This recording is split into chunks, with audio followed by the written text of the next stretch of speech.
Hello again. Okay. So my experience was a little bit different from Muhammad. So I did my studies mainly on the corporate law and the business associations. And I first have some tips to give you if you're going to be involved in this field.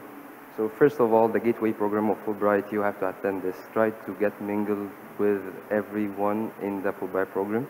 Seek communications and seek guidance. Don't lose don't lose some chance that you may travel to another place and get communicated with the people. Okay. Yeah. So the general information that you may want to get yourself familiar with is the plagiarism. You want to make sure that you understand how plagiarism is being defined by the university that you are at. So for instance, some universities have some different criteria about how we should draft the documents, whether it's a paper, whether it's a case, whatever.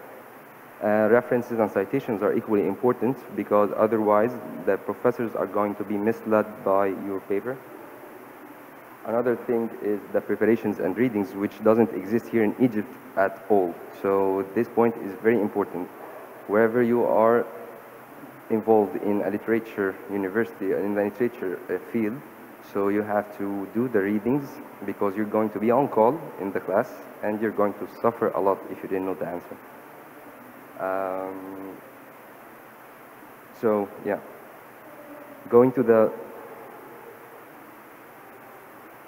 I don't think this is the presentation that I sent actually. No. Okay, I'm going to use my cell phone. I think so.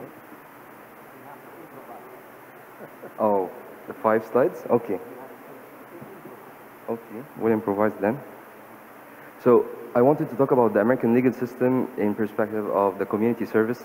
Actually, the American society, it cares much about the community service. The wrongful convictions, we have the clinics at the law schools that you have to participate at, or journals. So the law is taking a total different form in the US than here in Egypt or even in France, because I've studied earlier in France and it's very different from whatever happens here or in France. For instance, there are some clinics in the law school, as I said, and as these clinics, they actually defend some people who they believe that they are wrongly convicted. So at Duke, I witnessed someone who was wrongly convicted for 22 years. So imagine how was the impact of that. You like barely cried for such a scene. Another thing that I want to talk about is actually the pro bono services. So at least to be a qualified lawyer at the US, you have to do some hours, like 50 hours or 54 hours of pro bono, where you don't get paid. And we all know how much does the lawyer get paid actually in the US. But like on the contrary, you get no money for these pro bono services. This thing appealed me so much because here we don't actually think about others, or we don't involve law in the socialities.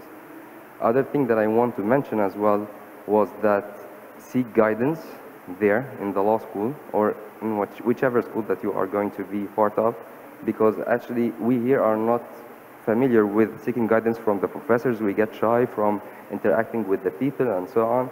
No, there the people are happy always to help.